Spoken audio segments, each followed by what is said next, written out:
Welcome into Locked On Phillies. In today's episode, pitchers and catchers report to Clearwater, and Seranthony Dominguez has a brand new contract extension. And I'll tell you why he shouldn't be the Phillies closer this year. It's a packed episode of Locked On Phillies.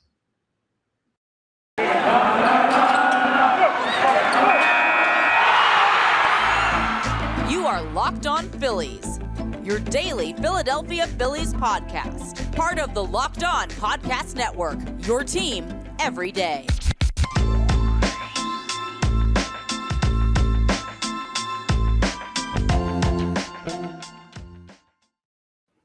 Yes, this is Locked On Phillies. I'm your host, Connor Thomas. Been talking Phillies baseball for years, and we're on to another year now. Happy to be here with you as your host of Locked On Phillies. I want to thank you for making Locked On Phillies your first listen every day. We are free and available wherever you get your podcasts, YouTube, Odyssey app, Spotify, Apple Music, all that good stuff. Go ahead and check us out. Appreciate you making us your first listen every single day here on Locked On Phillies, and especially today because it's a very special day. Pitchers and catchers have officially reported to Clearwater today, February 16th. It's great. You got the sound of the mitts popping down there in Clearwater. You got the sound of guys stretching out and talking to each other and the chatter and everything. Absolutely beautiful to know that baseball season is back. Well, kind of. I know it's spring training, and I know not even the whole team's there. There have been some position players around, though. Rhys Hoskins is there. Kyle Schwarber's there. Bryson Stott's down there. So there are some other guys milling around a little bit. But no, pitchers and catchers are back in action today. And we got some great news. We'll jump into the pitchers and catchers storylines a little bit deeper, and I'll get into a little bit of some tidbits we've already gotten from the beat reporters down there in Clearwater in Florida watching Philadelphia Phillies spring training. But where we start, the big news of the day for the Philadelphia Phillies, Seranthony Dominguez, who was originally heading to arbitration. And remember when I told you, don't worry about him going to arbitration. They're going to work it out. It'll be fine. Don't freak out about it. They had good years last year talking about him and Jose Alvarado. They're going to find a way to get these guys paid or get these guys under contract. It's okay. Well, Seranthony Dominguez didn't even make it to arbitration.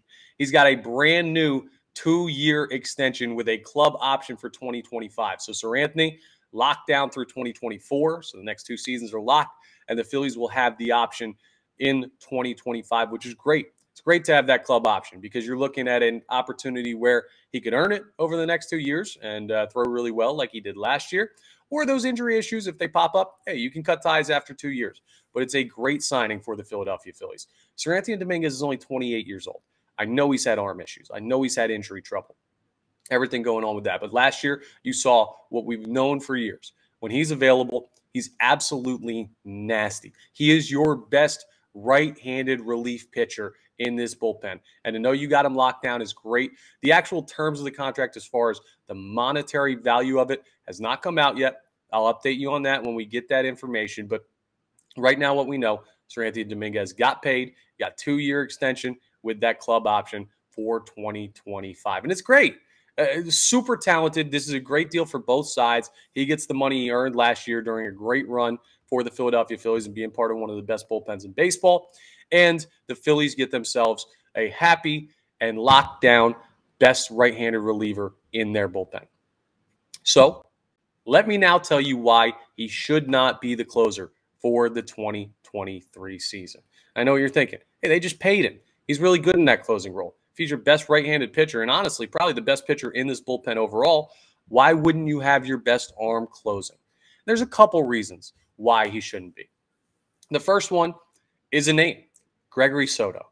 When you go ahead and you trade Matt Vierling and you trade Nick Maton and you trade the catcher whose name is escaping me right now, came up last year for a game. But when you trade those assets for Gregory Soto, who was an all-star closer multiple years up in Detroit with the Tigers, you are not trading for him to be a 7th or 8th inning guy.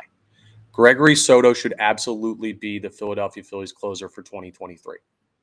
He's already been in that role. You know he's comfortable in that role. Let me ask you something. If you're a Seranthony Dominguez should close fan, who was closing down the stretch for the Philadelphia Phillies last year with Seranthony Dominguez healthy? It was Zach Eflin. It was a converted starter. And there's a couple reasons for that. It's not because I don't think Seranthony Dominguez can close. I think he'd be very good in that role. I think Soto would be better. Despite Soto being a little bit wild at times, he's kind of he's not a clone of him, but he's very similar to Jose Alvarado in the pitching style where he throws hard, he's got great movement, but sometimes just doesn't know where the ball's going. But that's okay. I'm okay with that because Gregory Soto has proved he can do it at a high level, young pitcher in Detroit. You got him locked down for a while. You want to have sustained success at the closer role. You don't want a revolving door at closer every year. Imagine what it was like it's funny he's in the bullpen now, but to have prime Craig Kimbrell, just know every day, ninth inning, you got somebody. Prime Mariano Rivera is the utmost example because he's the greatest closer to ever live, but the Yankees had him for years. And that he was a huge part of their championship success because in the biggest moments, you could go to that cutter and it's night-night, ball game, game over. I think Gregory Soto can be that type of guy for the Philadelphia Phillies. Not to that level. I'm not telling you he's Mariano Rivera, but I'm telling you that he was brought here to be the closer. That is why you traded for him, because that role was not set. If they truly believed Seranthony Dominguez was going to be their closer this year, or Jose Alvarado or Craig Kimbrell, they don't make the trade. I think Kimbrell was signed after Soto. But either way, you don't make that move if he's not going to close. And there's another reason to it as well that's not really related to either individual player between Seranthony Dominguez or Gregory Soto, but it's baseball these days. When you looked at games before where runs were at a premium, closers were hugely important because if you can get with a one run, like a 3-2 lead in the ninth inning, that closer is your most important bullpen piece. Makes sense, right? Biggest moment, best arm, yeah, it all fits. In today's game, offense is so potent. There are so many good hitters. The average scores of games are so high. You're looking at 6-4 games instead of 3-2 games, 8-5 games, 8-6 games instead of those tight, low-scoring games when small ball was a thing. These guys are trying to leave the yard. And it doesn't make the closer role more important or less important. What it does is it makes the overall strength of the bullpen more important. You need guys that you can throw in different spots. And Seranthony Dominguez is your best right-handed reliever. Honestly, there's a huge gap between him and the next best right-handed reliever, who's probably Craig Kimbrell.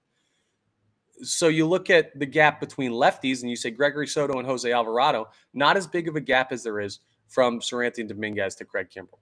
If you put Seranthony in the closing role and you want to have consistency in that spot, you're taking away your best righty-righty matchup. If you put Gregory Soto in that spot, you still have Jose Alvarado to be your lefty guy. And when offense is so potent, you need not only a good closer, but you need good matchup guys for the 7th and 8th innings. I know the setup man's always been a nice thing, but in past years, it's been a luxury. Now it's a necessity. And you have two really good ones from either side of the mound in the righty Seranthony Dominguez and the lefty Jose Alvarado. I think pigeonholing your best right-hander when you don't have a next best right-hander really that's not competent, but comparable is the word I should use. It's more valuable to have flexibility with how you use Seranthony Dominguez. Soto, you have other options lefty. Well, one main other option. Matt Strahm, I think, is going to be really good as another lefty that you bring in this offseason. But no, you're looking at Gregory Soto closing and Seranthony Dominguez as your best righty to put in the biggest spot against a right-handed hitter.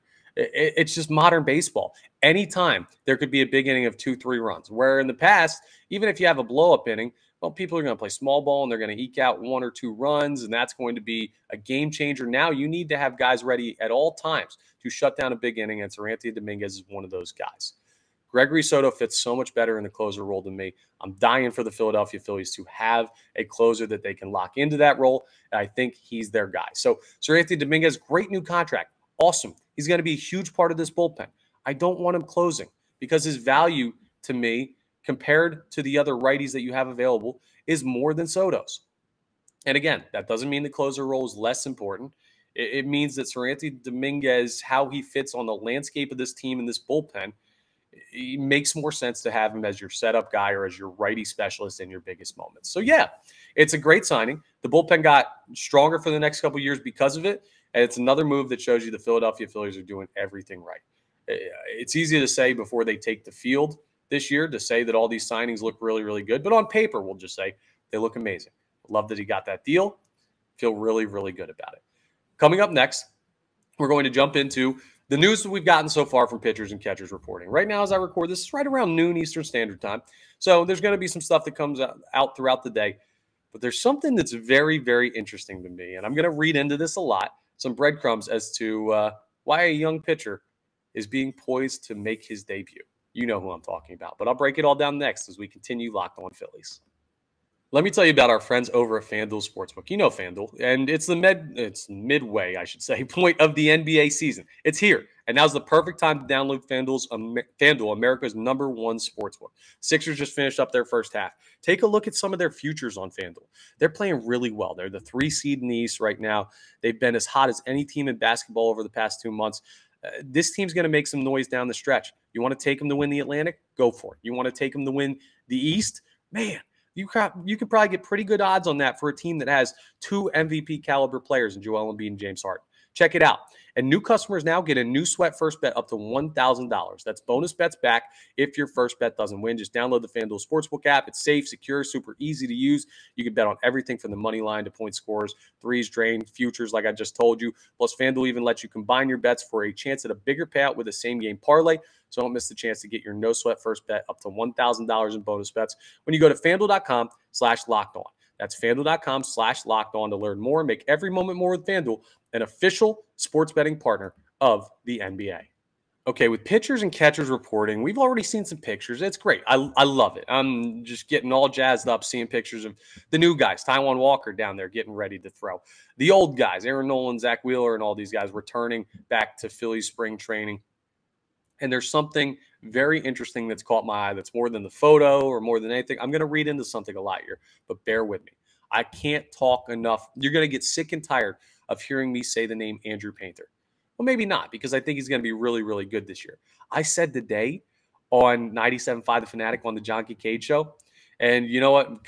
Maybe I got a little boisterous. Maybe I got a little carried away in the moment of talking about whether or not Andrew Painter will be on this opening day roster. But I said there's a chance that right now, because the argument we were having was, is he a top 5 pitcher in your organization right now as far as starters go?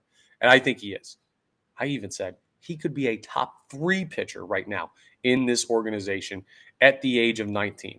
Yes, that means he would jump Taijuan Walker and Ranger Suarez. I think his talent level is greater than both of those guys. It's hard to say anything about Aaron Nola and Zack Wheeler because they're both proven Cy Young caliber pitchers at the major league level. But Andrew Painter is that good, ladies and gentlemen. He certainly is. And when I tell you I'm reading some tea leaves, following some breadcrumbs, well, Andrew Painter has his locker down there, of course, at spring training because he's one of the non-roster invitees. We knew he was going to be at Major League Camp. He's got a real chance to make the Major League roster. But there's not – they don't really set up lockers down there at spring training the same way they do in the Phillies clubhouse. By number, by name, whatever. Every team does it different. But you have the feng shui to the locker room. Some teams, again, do it alphabetically by last name. Sometimes some teams do it by number. Some things don't matter, like who you share your locker with or not share with. They have their own individual ones, obviously. But where your locker is doesn't really make a huge difference. The guys all hang out and everything like that. But in spring training, there are some things you can learn from locker positioning.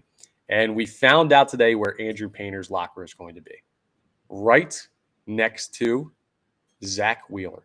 That's right. Your best, most talented pitcher at the major league level. Zack Wheeler is going to be right next to Andrew Painter. That didn't happen by accident, folks. They didn't just randomly draw out of a hat and say, yeah, we're going to put Painter over here. And then, we're going to put Wheeler. He just happens to be next to him. No. And I'm going to make a huge leap. This is a huge sign that points in the direction of Andrew Painter being your 5th starter. I mean, who better to have him next to if you're planning on this guy to make his major league debut, to learn from and learn quickly than the best pitcher you have? Zack Wheeler is a veteran. He does it at a high level right now. And you're going to put a 19-year-old right next to him to say, hey, kid, soak up everything. Because in a month and change, you're going to have to be on a major league mound. This is me projecting out. But they could say, oh, okay, of course, we'll put him there and then send him back in the minors and everything like that. No, I think this is getting him prepped to be a part of the opening day roster. I think that door is open for him. I think he has the inside track to that job. And I like Bailey Falter. Made 13 starts for the team last year. I think he's a really good pitcher. I think he's got a spot somewhere on this team at some point this year. But I think Andrew Painter's significantly better. And I think this is the Phillies sign of saying, hey, kid, do everything you can because this is your job to lose. If they had to make a snap decision today, I think they would say Andrew Painter is our fifth starter. And I've given you reasons for why I think that is prior to this, but this is just another one that points in that direction. If he was just with the other minor league guys and they say, hey, we'll bring you along and we'll get you squared away and see what you got, kid, and you'll probably end up in Lehigh, it might be in a different spot. I'm looking a lot into locker room position. I know it might make me sound crazy, but these things don't happen by accident. And it's a good sign for anyone like me who believes Andrew Painter is going to be on the major league roster. That's ultimately what I believe. Now, when you hear my opening day roster projections and when I moved him off the roster yesterday and I said Bailey Falter is going to be that fifth starter, I'm more thinking what the Phillies sound like they're going to do. This is what I would do. I would have him up, and you know this about me. And the other conversation about Andrew Painter that I want to have shortly here, we talked about this morning as well on 97.5 The Fanatic on the John Kincaid Show. How do you handle his innings count? Because it's a huge bump in innings if you're going to have him up opening day. My answer, as well as some of the other guys on the show, was who cares? Figure it out when you get there. Put him up, let him throw, keep an eye on his innings, monitor him, but he's 19. He has a smooth, easy delivery with a big frame that can take a lot of innings. He can throw a lot of innings. I remember what I was like at 19, man. I could throw all day. And that doesn't mean it's the best thing for his arm. It means I believe he's capable of it. And guess what? You have Bailey Falter waiting in the wings if he isn't. And if later in the season you get into a situation where, oh, he's got a little bit of soreness or a little bit of tendonitis or something's going on with his shoulder or elbow or whatever, and you need to shut him down for a month, you can do that. Oh, by the way, you want to have faith in the Philadelphia Phillies to handle him the right way? Look at what they did with his locker mate, Zack Wheeler, last year. They shut him down for like the final month of the regular season. Said, hey, man, you got issues. We're going to make the playoffs. We'll get this done without you. We need you ready for that playoff run if we're going to go somewhere. You want to know the ultimate determinant of whether or not the Phillies strategy with Wheeler was a success last year? Who was your last starting pitcher of the 2022 season? It was Zack Wheeler in Houston in a game he shouldn't have been pulled from, but he looked great. He looked exceptional. That's proof that their strategy paid off. In the biggest moments, Zack Wheeler was available. He shouldn't have been pulled. He should have still been out there for that at-bat against Yordan Alvarez, but he was ready. And that, to me, says that Dave Dombrowski and Rob Thompson and the Philadelphia Phillies organization knows how to handle pitchers if they run into trouble with their arm. So I trust them fully. They have my full blind trust as to if Andrew Painter runs into trouble with his arm later on in the season, or they have to manage him and limit his amount of innings thrown later on in the season because he tires out and burns out with the amount of innings. I believe they can do that. Listen, it happens to young pitchers. There's no avoiding it. Spencer Strider ran into that trouble down the end of the year last year for the Atlanta Braves, the best young pitcher in baseball last year. We saw it. They didn't know if he was going to be available to throw in the NLDS against the Phillies, and he didn't look good after a couple of innings when he did, and the Phillies lit him up. It happens to even the best prospects that come up.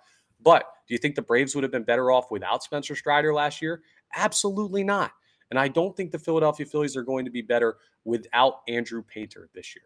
I think he's an important part of the back end of that rotation. I think it's going to be a nice boost for the Phillies to have that excitement surrounding a young pitcher. And I think it's going to be a good opportunity for him to join a winning club and understand how winning pitchers do it. And that's why his locker's next to Zack Wheeler. That's why, in my mind, I would have him on the Major League roster on opening day. I feel really good about it. So that's our first little tidbit about pitchers and catchers reporting. Now, I'll talk you through generally coming up as we wrap up Locked On Phillies. Final segment. I'm just going to give you a general idea of what they're doing with the pitchers and catchers down there. And the catchers are more, they're there because they have to catch the pitchers, but what they're going to be doing until the position players show up later for spring training. Just talk you through what a general idea is for how pitchers get prepped for a season. Just take you behind the curtain a little bit from a guy who's seen spring training a bunch of times, a guy who pitched at the collegiate level and semi-pro level and know what I did. And even though I'm a lower level pitcher, we didn't have lower level plans. It's the same idea for taking care of your arm and getting it ready. So I'll discuss coming up as we wrap up Locked On Phillies. Okay, so what does Major League spring training entail for a starting pitcher or even a relief pitcher? Well, the way you're going to start is you're going to start by throwing some light bullpens. working on stuff, stretching stuff out. Start with a less amount of pitches, and day by day, you're going to work it out. You're going to want them to be ready by the time that you get about a week into the rest of the position players being there. They're ready to throw simulated innings. So that's basically the step. Light bullpens, heavier bullpens, ready for simulated innings with bullpen days mixed in, ready for spring training starts, ready for stretching out spring training starts to maybe 3 or 4 innings by the time everything's said and done and you're getting into late March. And then you're ready for opening day down in Texas against the Texas Rangers, where the Philadelphia Phillies will start their 2023 campaign. That's what it is. And it's a very light buildup. So the stuff you're going to see over the next couple of days, just bullpens, guys throwing in shorts, guys not throwing full velocity or whatever, just working on mechanics, working on stretching out the arm, working on a little bit of pitch location. There's a thing you do called flat grounds when you're a pitcher. Bullpen pitchers do this, starting pitchers do this, where you stand about 40, 45 feet away. You see pitchers do this sometimes when they warm up before games. Most do, where they'll have the catcher out there down the right field line or left field line. They'll stand like 40 feet away, and they'll go through their full rotation and do all the motion, or motion, I should say. They go through their full motion, and they deliver the ball at about, 40%, 50% effort, and just work on spots. You can work on location and mechanics without having to throw full velocity. And that's what they'll be working on for the next couple of days as they get stretched out. You'll see some long toss, you'll see some conditioning and everything like that, some arm care, but it's very, very light. It's building up. It's a pyramid buildup to being ready to throw in games. And people are very careful in today's baseball of taking care of pitchers' arms and how limited guys are to throw and the throwing plans that they're on. But that's what you'll expect. So don't expect to see Zack Wheeler out there throwing 99 today or for the next week or anything like that. And don't expect anybody to be showing anything crazy. And for that reason, you probably won't hear too much about pitchers and catchers as far as who looks good and who doesn't. You'll hear about like body transformations, like, oh, Aaron Nola looks leaner. Oh, Taijuan Walker, he's bulkier than we thought he was. He's got some real power in him, stuff like that. But it'll mostly be just little tidbits about who's doing what and what their plans are for the spring than actually knowing, until the position players get down there and you're throwing in live at bats, what these guys have for the year. So don't expect any huge breaking news or anything as far as spring training performance in the first couple days. Just light stuff. And it's fun to see the guys back out there. It's fun to see everyone smiling and having a good time. I saw a picture of JT Realmuto throwing a football around down at camp. It's fun to see these guys interact again because it means we're that much closer to baseball. But yes, as excited as we are, there's still some things that need to be taken care of before we really get to see these guys unleashed and actually start playing baseball, where Kyle Schwarber's hitting a ball into the highway in right field down in Clearwater, and Zack Wheeler's throwing 99 at the letters, and Aaron Nola's throwing his nasty two-seamer to batters. We got a ways to go. So patience, but some fun, interesting stuff. And a lot of the news is going to be breadcrumb things like the Andrew Painter locker selection, like I was talking about. But hey, folks, it's a great day. Phillies baseball is back. Pitchers and catchers are there. And as of now, we're officially in Painter watch. Very excited. Can't tell you how much fun this season's going to be. And we are literally on day one. So much fun still to get into. That's all for today's Locked On Phillies. I want to thank you for making Locked On Phillies your first listen every day. We're free and available wherever you get your podcasts: YouTube, Odyssey app, Spotify, Apple Music, all that good stuff. We're getting close to 1,000 subscribers on YouTube. Please make sure you're subscribing if you haven't already. Really helps me out, helps you out, because you know immediately when content is posted. We're going to have so much now that the season is rolling and we got spring training happening and everything. Make sure you're locked in on that. Rating, reviewing, subscribing where you get your podcasts helps too. I appreciate all of that in the comments and everything. Appreciate you listening and coming along. Locked On Phillies. Make sure you make your second listen Locked On MLB Prospects. We're talking about Andrew Painter. Well, the best prospect news in baseball comes from Lindsey Crosby over on Locked On MLB Prospects. Make his show your second listen every day. Also available wherever you get your podcasts. That's all for today. And tomorrow, we'll have a little bit of a recap, a Friday recap of the first day of pitchers and catchers reporting, a bunch of good stuff from down in Clearwater on the next Locked On Phillies.